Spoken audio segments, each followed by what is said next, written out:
ತುಲಾ ರಾಶಿ. ತುಲಾ ರಾಶಿಯವರಿಗೆ ಇವತ್ತಿನ ದಿವಸ 10ನೇ ಮನೆಯ ಅಧಿಪತಿ 10ನೇ ಮನೆಯಲ್ಲಿ ಇರತಕ್ಕಂಥದ್ದು. ಇವತ್ತು ನಿಮ್ಮ ಉದ್ಯೋಗ ಸ್ಥಾನದಲ್ಲಿ ದೊಡ್ಡ ಮಟ್ಟದ ಒಂದು ಬಡ್ತಿ ಬರುವಂಥದ್ದು, ಇನ್ಕ್ರಿಮೆಂಟ್ಸ್ ಬರುವಂಥದ್ದು, ಬೋನಸ್ ಬರ್ತಕ್ಕಂಥ ಸಾಧ್ಯತೆ. ಅದೇ ಪ್ರಕಾರ ನೀವು ಹಿಂದೆ ಯಾವತ್ತೋ ಮಾಡಿರ್ತಕ್ಕಂಥ ಕೆಲಸಗಳಿಗೆ ಇವತ್ತು ಒಳ್ಳೆ ಪ್ರತಿಫಲವನ್ನು ಪಡ್ಕೊಳ್ತಕ್ಕಂಥ ಸಾಧ್ಯತೆ.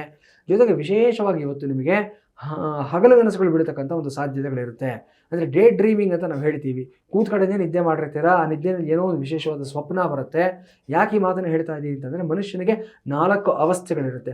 ಜಾಗೃತಾವಸ್ಥೆ, ಸ್ವಪ್ನಾವಸ್ಥೆ, ಸುಷುಪ್ತಾವಸ್ಥೆ ಅಂತ. ಈ 4ನ್ನು ಈ 3ನ್ನು ಮೀರಿರ್ತಕ್ಕಂಥದ್ದು 4ನೇದು ತುರೀಯಾವಸ್ಥೆ ಅಂತ ಹೇಳ್ತೀವಿ. ಆ ಕಡೆ ನಿದ್ದೆನೂ ಅಲ್ಲ, ಈ ಕಡೆ ಸ್ವಪ್ನನೂ ಅಲ್ಲ, ಈ ಕಡೆ ಎಚ್ಚರಿಕೆನೂ ಅಲ್ಲ. ಆ ಥರದ ಒಂದು ವಿಲಕ್ಷಣವಾದ ಮನಸ್ಥಿತಿ ಇರುತ್ತೆ. ಇದು ಒಂದು ಕಾರ್ಮಿಕ್ ಸೈಕಲ್ನ ರಿಪೀಟ್ ಮಾಡಿಸ್ತಕ್ಕಂಥ ಒಂದು ಅವಸ್ಥೆ ಆಗಿರುತ್ತೆ. ಆ ಥರದ ಅನುಭವ ತುಲಾ ರಾಶಿಯವರಿಗೆ ಇವತ್ತು ಆಗತಕ್ಕಂಥ ಸಾಧ್ಯತೆ ಇರುತ್ತೆ. ಎಲ್ಲರಿಗೂ ಆಗುತ್ತೆ ಅಂತ ನಾವು ಹೇಳೋದಿಲ್ಲ, ಯಾಕಂದರೆ ರಾಶಿ ಭವಿಷ್ಯ ಅನ್ನೋದೇ ಇಟ್ಸ್ ವೆರಿ ಜನರಲೈಸ್ಡ್ ಪ್ರೆಡಿಕ್ಷನ್ಸ್ ಆಗಿರುತ್ತೆ. ಅದರಲ್ಲೂ ನಿಮ್ಮ ಕರ್ಮಾಧಿಪತಿ ಸ್ಟ್ರಾಂಗ್ ಆಗಿದ್ದಾದ ಪಕ್ಷದಲ್ಲಿ, ಚಂದ್ರ ಉಚ್ಚರಾಗಿದ್ದಾದ ಪಕ್ಷದಲ್ಲಿ, ತ್ರಿಕೋಣದಲ್ಲಿದ್ದಾದ ಪಕ್ಷದಲ್ಲಿ ಈ ಥರದ ಅನುಭವಕ್ಕೆ ನಿಶ್ಚಯವಾಗಿ ನೀವು ಒಳಗಾಗ್ತೀರಾ. ನಾಳೆ ನಾಡಿದ್ದು ಆಚೆ ನಾಡಿದ್ದು ಕರೆ ಮಾಡಿ ನಿಮ್ಮ ಅನುಭವಗಳನ್ನು ನೀವು ನಮ್ಮ ಜೊತೆ ಹಂಚ್ಕೋಬಹುದು.